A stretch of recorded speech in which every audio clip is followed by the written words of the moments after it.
warahmatullahi wabarakatuh. Halo semuanya, selamat datang di podcast kita hari ini. Kita kali ini akan membahas kasus yang penting banget, tapi juga sedikit berat ya, tentang kasus mutilasi di Mojokerto yang terjadi pada 31 Agustus 2025 lalu. Nah, kasus ini tuh bikin sempat geger masyarakat, dimana di situ tidak hanya tentang pembunuhan, tapi juga seorang kehilangan hati nurani dan kendali dirinya sendiri. Pilihan potongan tubuh manusia dilakukan layaknya hewan yang hendak digunakan santapan. Diperlakukan betul-betul menjadi kecil-kecil. Ini adalah potongan tulang, teman-teman sekalian. Kalau saudara tadi menanyakan berapa potongan tubuh, saya sampaikan tulangnya dipotong-potong sampai ratusan. Dan tugas saya adalah mengungkap perkara tersebut dan memastikan pelaku bekerja seorang diri. Dia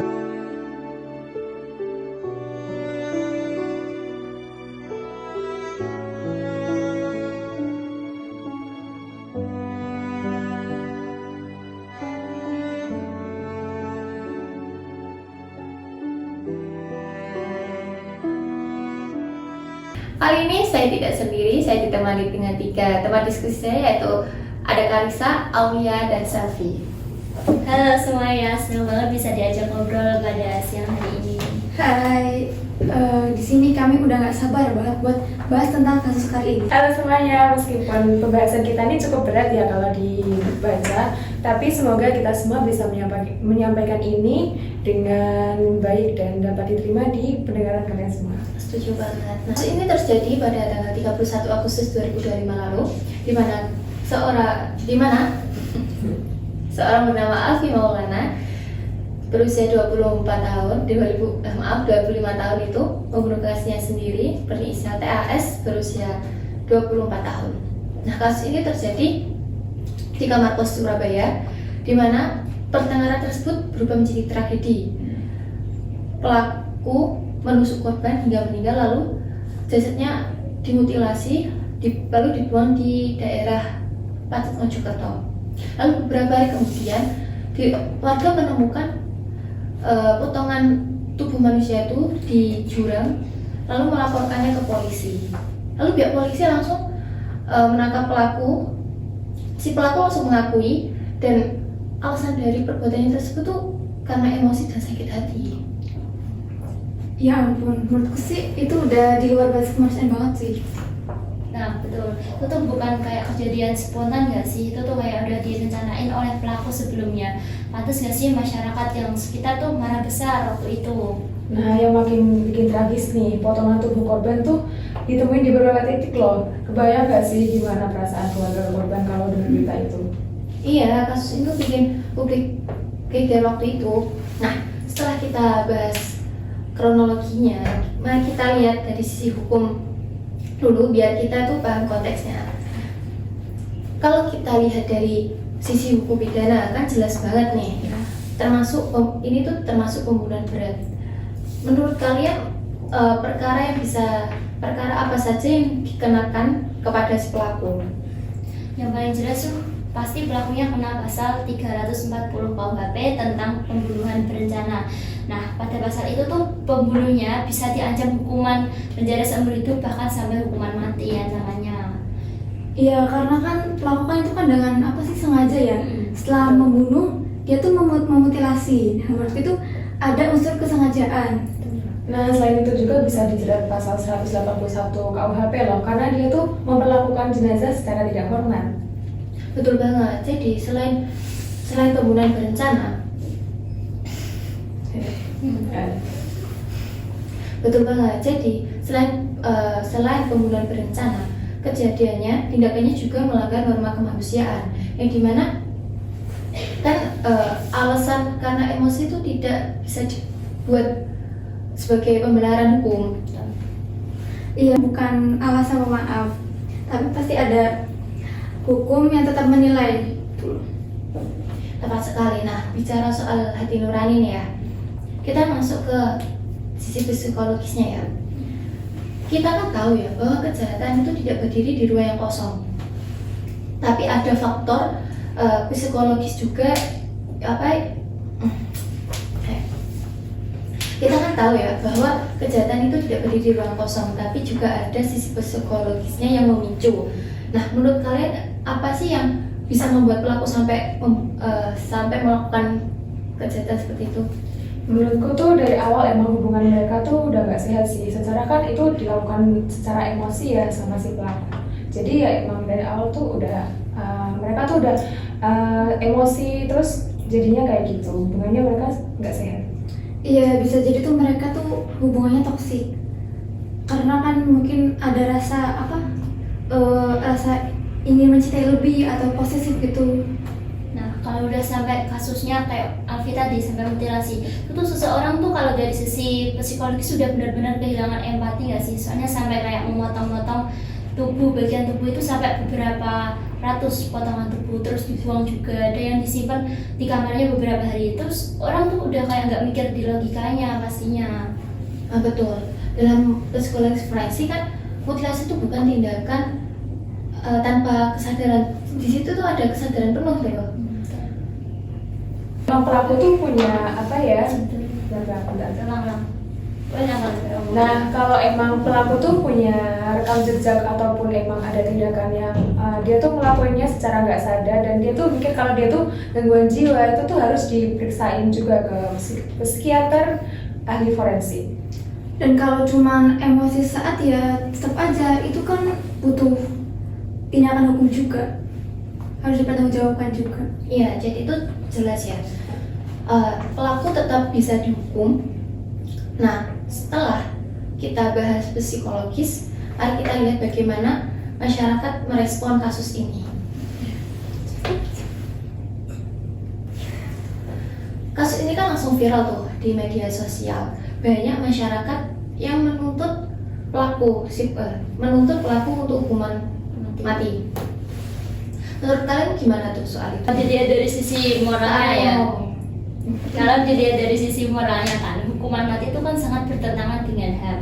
Tetapi kalau si Alfi ini nggak dihukum dengan hukuman mati, dia tuh kayak kurang nggak sih, nggak sebanding dengan apa yang ia lakukan. Sampai kan dimutilasi juga. Jadi kalau hanya di hukuman penjara tuh kurang menurutku dari sisi hukumnya. Kalau aku pribadi sih lebih ke kepastian hukumnya ya, dimana pelaku itu dapat dihukum berdasarkan apa yang telah dia berbuat. Dan jangan lupa efek jerah tuh bukan cuma soal hukuman berat doang, tapi juga dari rasa keadilan juga. Setuju banget. Nah, ngomongin soal hubungan yang rusak ya, kita masuk ke ini tuh nyambung ke topik berikutnya tentang keberatan. Tentang keberatan sih ulang. Iya. Setuju banget. Nah, membahas tentang hubungan yang rusak nih ya, kita lanjut masuk nyambung Masuk. Tadi dulu sih. Setuju banget. Nah, ngomongin soal hubungan yang rusak nih Aki, ini tuh nyambung ke topik berikutnya, dimana kita akan membahas kekerasan dalam hubungan. Kenapa ya? Saat ini tuh masih banyak orang yang bertahan dalam hubungan yang rusak atau yang bisa disebut kita toksik gitu. Menurutku ya bisa jadi karena itu tuh dia tuh nggak mau sendirian, dan juga dia masih berharap sama pasangan yang mau berubah itu. Terus kadang lingkungan tuh jarang nggak sadar. Kadang kita cerita tentang pasangan kita yang toksik, terus lingkungan kita tuh bukan menyuruh kita udah lepas dari hubungan itu, tapi kadang malah udahlah sabar aja, toh dia juga baik. Nah makanya kita lama kelamaan tuh kayak ya udah nggak apa-apa bertahan di hubungan toksik, yang penting aku masih sama dia. Jadi menurutku gitu. Nah menurut aku sendiri nih, bisa aja nggak sih korban tuh kena tekanan sosial. Bisa aja dia tuh mikir kalau nggak mau nanti aku dibilang gagal, dibilang lemah lah sama orang yang denger itu. Nah makanya selain masyarakat ya, media itu juga itu memiliki pengaruh besar, tapi sayangnya media itu terlalu menyorot sisi-sisinya aja. Kita tuh bukan malah menampilkan tentang pembunuhannya, kasusnya tuh seperti apa, tapi malah kayak menampilkan sisi sadisnya seperti beritanya tadi kan, seperti judul kita lah. Kita tuh bingung kok sih. Nah kadang tuh media malah menampilkan sisi keji dari pembunuhan itu, bukan tentang kasusnya. Jadi kasusnya tuh malah kadang nggak diangkat, tapi malah dari kayak itu mutilasinya itu yang dibesar-besarkan. Jadi masyarakat tuh malah fokusnya pada itu sisi pembunuhannya itu, bukan malah pada rangkaian kasusnya, terus akibatnya, terus pidananya apa yang akan dijatuhkan kepada pelaku. Jadi tuh nggak etis kalau menurutku kalau menampilkan tentang kejinya rangkaian dari pembunuhan tersebut. Ya, nah harusnya tuh media tuh mengedukasi publik, bukan malah nambah trauma bagi keluarga korban itu. Dan kita nih sebagai pembaca dan teman-teman sekalian yang dengar podcast ini, kita tuh harus memfilter bagaimana berita itu muncul, dan kita tuh nggak boleh kita tuh nggak boleh menerima berita itu secara mentah-mentah doang. Kita harus pilih mana yang benar, mana yang enggak, dan mana yang sejalan dengan tuntutan berita tersebut. Setuju banget. Nah, setelah kita bahas media, yuk kita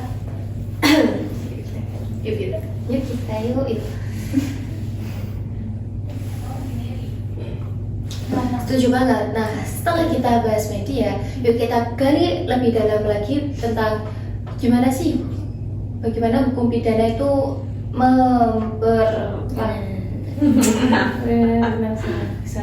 Bagaimana hukum menjerat hukum mau apa? Jadi namanya ulang-ulang. Setuju banget. Nah, setelah kita bahas media nih, yuk kita gali lebih dalam lagi tentang unsur tindak pidana.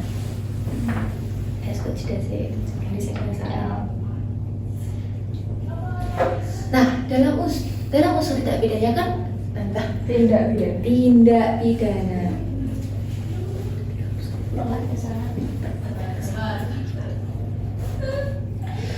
Dalam hukum pidana kan ada 3 unsur penting nih. Yang pertama itu ada perbuatan, akibat, dan kesalahan.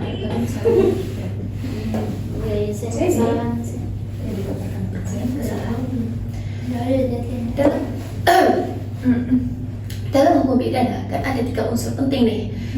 Yang unsur nih, apa sih? Dalam hukum pidana kan ada 3 unsur penting. Yang pertama itu perbuatan, 2 kesalahan, dan ketiga itu akibat hukumnya. Nah, menurut kalian itu gimana sih penerapannya? Kalau diulik dari kisah Alfi ini kan, kalau perbuatannya tuh udah jelas. Perbuatannya kan perbuatannya membunuh dan memutilasi. Terus kesalahannya apa? Menghilangkan nyawa orang. Lakukan dengan sadar. Terus akibat hukumnya nyawanya hilang. Kalau ditilik dari kasusnya Alfi kan, kalau perbuatannya sudah jelas kan, membunuh dan memutilasi dari TS tersebut. Terus kalau dari kesalahannya, kalau ditilik dari kasus Alfi ini, perbuatannya tuh udah jelas, yaitu tadi membunuh lalu memutilasi TS tersebut. Dan kalau dilihat dari kesalahannya si Alfi melakukan mutilasi kepada TS itu dilakukan secara sadar. Nah, kalau dari akibat hukumnya yang meninggalnya TS tadi, dan kepercayaan masyarakat kepada Alfi tuh jadi hilang gitu. Nah, ya juga tuh benar. Dan juga tuh ada unsur niat, ya kan? Karena si pelaku itu sempat memikirkan gimana caranya menyembunyikan jenazahnya. Nah, dari paparan kedua teman saya tadi bisa disimpulkan nggak sih kalau kedua apa tadi namanya itu apa? Unsur pidananya. Jadi yang dipaparkan oleh kedua teman saya tuh bener banget. Itu tuh bukan cuma kelalaian, itu tuh kesengajaan dari pelaku itu sendiri. Nah, sekarang kita coba membahas proses pembuktiannya nih. Dalam proses penyidikan, apa aja sih yang bisa menjadi bukti penting dari kasus itu? Menurutku ya, ada yang pertama itu potongan tubuh korban, terus alat kejahatannya, terus rekaman CCTV juga bisa. Terus bisa dari keterangan saksi-saksi, mulai dari yang menemukan pertama kali menemukan potongan tubuh TS tadi. Terus bisa jadi dari pemilik kos juga, dari warga sekitar, terus dari keluarga korban mungkin yang setiap hari berhubungan dengan TS tersebut, terus dari keterangan keluarga Alfi juga bisa dijadikan barang bukti juga. Terus hasil dari forensik kan biasanya ketika meninggal terus ditemukan itu pasti diperiksa dulu ke itu dokter forensik, jadi bisa digunakan sebagai alat bukti lagi ketika di persidangan. Nah, itu semua udah masuk sih ke alat bukti yang sah dalam tuntutan. Ini. Alah. Lama-lama. 1, 2, 3. Nah, itu semua udah masuk sih ke alat bukti yang sah. Ih, kok mana sih dua alat bukti yang sah dalam KUHP? Itu semua udah masuk banget ke dua alat. Tempat Diana, boy. Ya. 1, 1, 2, 2, 3. 3. Nah, itu semua tuh udah masuk nih ke dalam dua alat bukti yang sah di dalam KUHP. Betul banget. Bukti-bukti ini tuh penting untuk memastikan agar hukum ini tidak salah arah. Nah, selanjutnya dari pembuktian kita menuju ke aparat hukum. Benar banget. Bukti-bukti ini tuh penting untuk memastikan proses hukum nggak salah arah. Nah, dari pembuktian kita lanjut membahas peran aparat hukum. Kan ada 3 peran penting, yaitu pertama itu jaksa, penyidik kan pertama ya. Nah, ada 3 unsur penting nih, yaitu pertama penyidik, kedua itu jaksa, dan ketiga itu hakim. Mereka itu pilar keadilan dalam proses pidana. Nah, betul. Kalau salah satu dari ketiga itu, hakim, jaksa, dan penyidik itu lalai dalam menjalankan tugasnya, pasti itu keadilan sudah tercapai. Iya, dan juga penyidik itu kan harus teliti, jaksa harus objektif, dan hakim tuh harus bijak dalam menangani kasus. Dan keputusan hakim tuh nggak berdasarkan aturan-aturan dari pasal-pasal itu. Hakim tuh memutus dari norma hukumnya juga. Nah, ini ada juga pembenar dalam pidana. Yuk kita bahas sebentar ya. Apakah pelaku bisa bebas dari alasan tertentu? Kalau menurutku sih nggak bisa sih, soalnya nggak ada suatu alasan yang bisa dijadikan pembelaan diri dari si Alfi itu. Karena kan juga melakukannya secara sadar kan. Terus nggak ada, terus Alfi melakukan terus Alfi melakukannya itu tuh kan secara sadar, jadi tidak dilakukan pada saat keadaan darurat, jadi tidak bisa menurutku. Dan alasan emosi itu nggak cukup kuat buat menghapus pidana itu. Setuju. Jadi tanggung jawab hukum itu berlaku penuh. Nah, soal kita bicara efek jerah, kita masuk ke segmen berikutnya. Nah, teman-teman, pencegahan tuh penting banget loh. Mungkin teman-teman udah dapet ini dari pendidikan karakter pada masa kini. Dan sistem hukum itu harus cepat dan transparan, biar tuh semua orang tuh percaya kalau hukum itu tegas. Nah, peran dari keluarga tuh juga penting. Kalau misal kita udah cerita tentang pasangannya yang udah toksik sampai itu KDRT gitu, kekerasan, keluarga tuh juga harus sigap menangani itu, jangan tinggal diam gitu. Nah, iya, karena mencegah itu lebih baik daripada menghukum. Kalau kalian ada di posisi keluarga si korban, apa yang kalian rasain?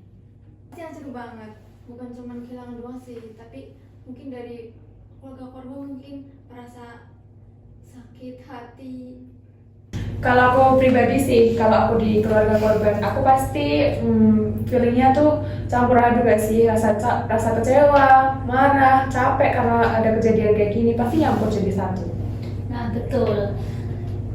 Nah betul, keadilan tuh bukan soal cuma hukuman apa yang diberikan kepada pelaku, tapi juga dari sisi psikologis keluarga korban tuh juga harus dibenahi, karena pasti hancur tuh jadi keluarganya si TS. Betul banget, dan ini tuh jadi pengingat penting buat kita, dimana jangan pernah kita meninggalkan empati. Betul banget. Jadi ini tuh buat pengingat kita, jangan sampai kita kehilangan empati.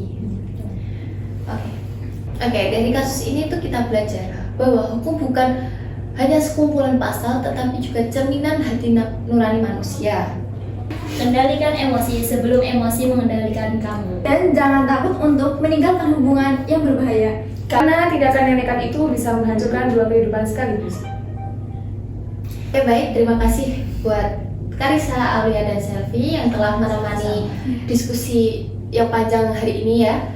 Dan buat para pendengar, semoga podcast kita hari ini bisa membuat pembelajaran kalian semua. Terima kasih dan sampai jumpa di podcast kita selanjutnya. Sampai jumpa.